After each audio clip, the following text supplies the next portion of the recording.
by Laura Lee. BBC News. More than 50 years after her iconic turn as Holly Golightly in Breakfast at Tiffany's, Audrey Hepburn's style is attracting the attention of a new generation of fashion lovers. A collection of the actress' little black dresses, trench coats and a sleeping mask are among thousands of personal items on display at Christie's in central London.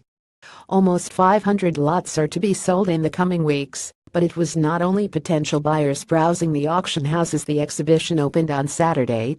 A younger generation, many born after Hepburn's death nearly 25 years ago, are turning out to see the clothes worn by the 20th century muse.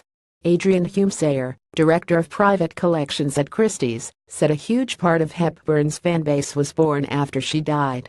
But what is it about her style that appeals to the millennial fashionista? Everyone says how wearable the clothes are today, that cleanness of line, the simplicity, that she really made her own, Mr. Humesayer said. Image caption: Marguerite and Henry were some of the younger admirers of the collection for 23-year-old Marguerite Matibor, who traveled from the Netherlands to see the collection. There is something relatable about Hepburn.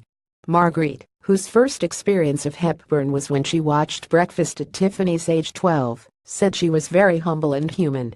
She was glamorous, but not in a diva kind of way. And if she could take home one item from the sale, the brown shearling sheepskin jacket she wore and wait until dark, it'd wear that.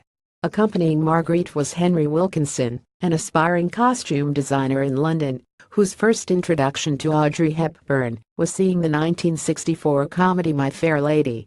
That was 10 years ago, but it still resonates with me, the 20-year-old said. Henry said Hepburn had been modern for her time, adding that she avoided wearing heels and would often look quite boyish and wear trousers. Indeed, many of Hepburn's clothes on display would not look out of place on nearby Oxford Street. A black mini dress adorned with feathers appears alongside a fur-trimmed wool coat and sequin-adorned jacket.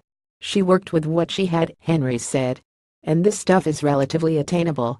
Image copyright Getty Images. It is true that while there are designer pieces from Givenchy and Valentino, there are also simple cotton dresses and ballet pumps.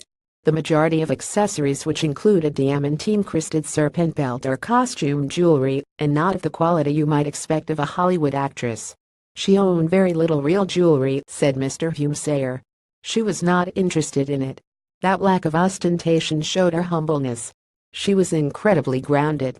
Items on sale include annotated scripts, posed portraits and a personalized Cartier swizzle sticker cocktail stirrer with a reserve price of £2,000 £3,000. It is hoped some of the items will find their way into the hands of younger fans. Her sons were keen for us to make as many small lots as possible, to make it as accessible as we can, said Mr. Humesayer. Happy bidding. The collection is open to the public in King Street, London, free of charge, until Tuesday, 26 September.